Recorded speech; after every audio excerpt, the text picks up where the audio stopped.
इंसान तो अपने अनुसार अपना ठंड से बचाव कर लेते हैं, लेकिन पशुओं के लिए क्या सुझाव है कि कैसे वो इस ठंड से अपने पशुओं को बचाएं, पशुपालक में? देखिए, एक तो बहुत अच्छा आपने टॉपिक आज लिया है। उत्तर भारत में ज़बरदस्त कोहरा चल रहा है और उसका प्रकोप बिहार, मध्य प्रदेश, यहाँ तक कि छत्तीसगढ़ और हर जगह तक चल रहा है। लेकिन साथ साथ आदमी तो अपना जुगाड़ कर ले रहा है, लेकिन गाय भैंस और ये सब कहाँ जाएंगे?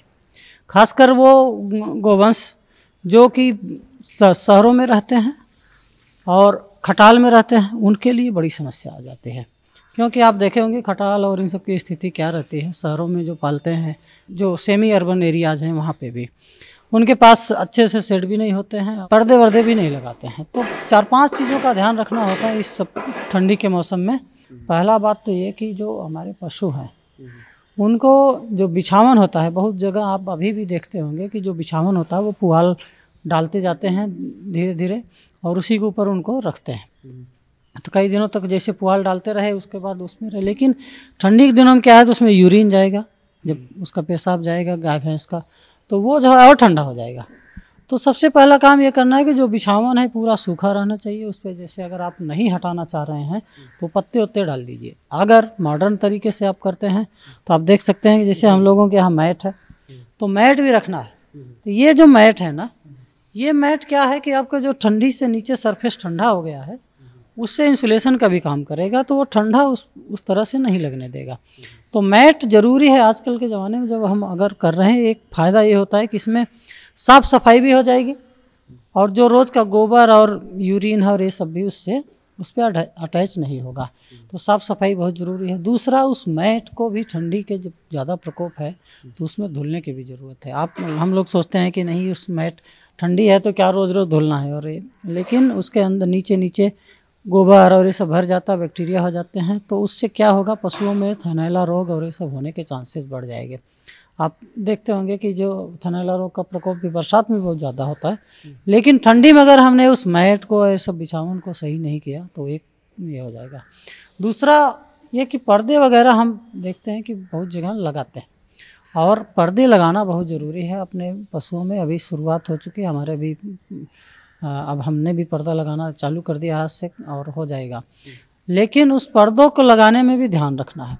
पर्दे शाम के टाइम आप लगा दें, और जैसे ही सुबह 8-9 बजता है उसको पर्दों को खोल देना है, क्योंकि जो भी आपके बाड़े में या उसमें अमोनिया गैस और ये सब तमाम तरह की गैसें बनती हैं, वो निकलना बहुत ज़रूरी है। नहीं तो वो अल्टीमेटली आपका प्रोडक्शन और हर जगह पे डाउन करेगा।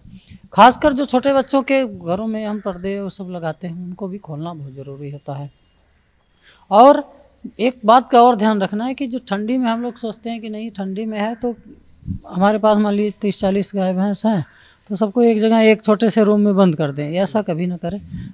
उससे क्या दिक्कत होगी, एक तो जो अगर प्रेग्नेंट वगैरह हैं तो उनमें दिक्कत आ जाएगी, दूसरा बच्चों में प्रॉब्लम आ सकती है, तीसरा जो मान लीजिए कोई भी डिजीज़ है किसी भी जानवर को, तो वो सारी डिजीज़ दूसरे जानवरों में भी फैल सकती है। तो मतलब कहने का सर से तात्पर्य यही है कि जैसे आप नॉर्मल दिनों में रख रहे हैं वैसे ही इनको रखना है, सब कुछ वही करना है।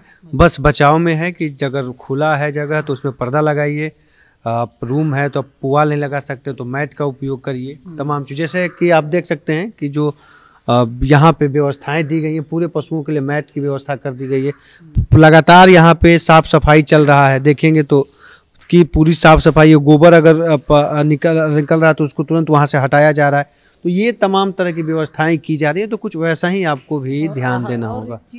आहार पे सर, कि ऐसा क्या चीजें खाएं कि थोड़ा सा उन्हें अगर ठंडी में, देखिए मान लीजिए अब गर्मी ठंडी है तो पशु को अपना टेम्परेचर 38.5 जो भी है टेम्परेचर है, 39 डिग्री है, 40 डिग्री है, जिनका टेम्परेचर जो है, मुर्गी का तो ज़्यादा होता है, जिसका जो टेम्परेचर वो मेंटेन करेगा, नहीं तो नहीं मेंटेन करेगा तो वो सर्वाइव नहीं कर पाएगा। मेंटेन कैसे करेगा, जो एनर्जी उसके अंदर है उसको बर्न करके, उसको जला के ही मेंटेन करेगा। तो ज़्यादा ठंडी है तो ज़्यादा एनर्जी लगाना पड़ेगा, तो उसको आहार को कम से कम आप जो जितना भी दाना दे रहे हैं, एक मोटा मोटी रूल मान लीजिए कि 10% दाना अगर हम बढ़ा देते हैं तो एक तरह से ठंडी के लिए बहुत अनुकूल होगा। हम लोग के लिए कहते हैं, हम लोग के लिए कि ठंडी में लोग ज़्यादा खाते हैं गर्मी के अपेक्षा। तो अगर आप खुद ज़्यादा खा रहे हैं तो गाय भैंस को क्यों कम देंगे, सीधी बात है। तो ये समस्या बहुत से किसान भाइयों को आती है कि वो वही दाना और वही चारा देते रहते हैं। डेली रूटीन वाले ही चलते हाँ, इसी तरह मुर्गियों में भी देखा गया कि वो भी वही काम करते रहते हैं। तो ये थोड़ा सा आपको ध्यान देना होगा कि और 10% दाना अगर आप बढ़ा देते हैं। गाय में, पशुओं में कुछ कहते हैं कि साहिवाल पे हम बात सुनते हैं, जी जी, ना उनको ज़्यादा गर्मी लगती है ना ज़्यादा ठंडी लगती है, ये बात सही है? ये बहुत अच्छा आपने सवाल किया। मैं PGIR वहाँ जयपुर में रहा, एक रिसर्च इंस्टीट्यूट है, वेटनरी कॉलेज है वहाँ पे, वहाँ भी रहा। तो मैं राजस्थान के क्लाइमेट को देखा, मतलब भयंकर गर्मी में मैंने वहाँ काम किया था। लेकिन और एक बात बताऊँ, उनके जो बाड़े होते हैं वहाँ बालू बिछाए रहते हैं। गर्मी अगर दोपहर हुई तो और बालू हो जाता है, और मतलब गर्म हो जाता है बालू। लेकिन उस पर भी वो उसी बालू में दिन में बिना किसी छाया के बैठे रहती थी। एक तो उनका एक tolerant power, heat tolerant power बहुत ज़्यादा है, मतलब गर्मी सहने की क्षमता बहुत ज़्यादा।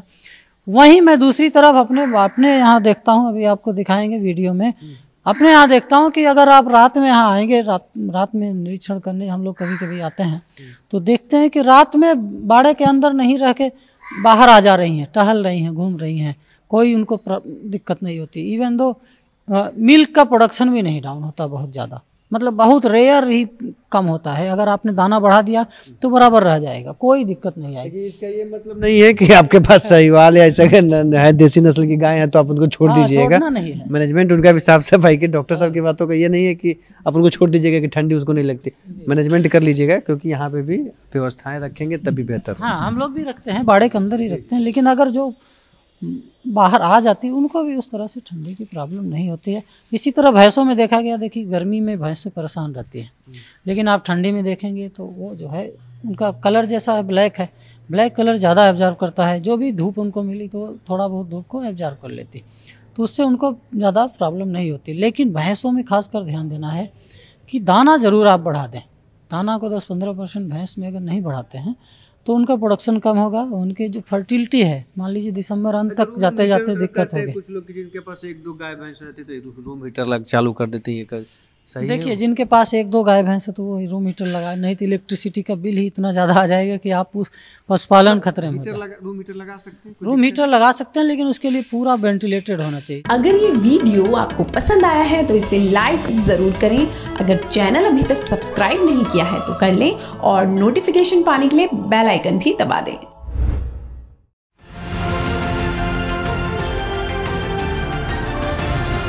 किसान तक खाना है तो उगाना है, किसान तक खाना है तो उगाना है, किसान तक खाना है तो उगाना है, किसान तक खाना है तो उगाना है, किसान तक खाना है तो उगाना है, किसान तक खाना है तो उगाना है।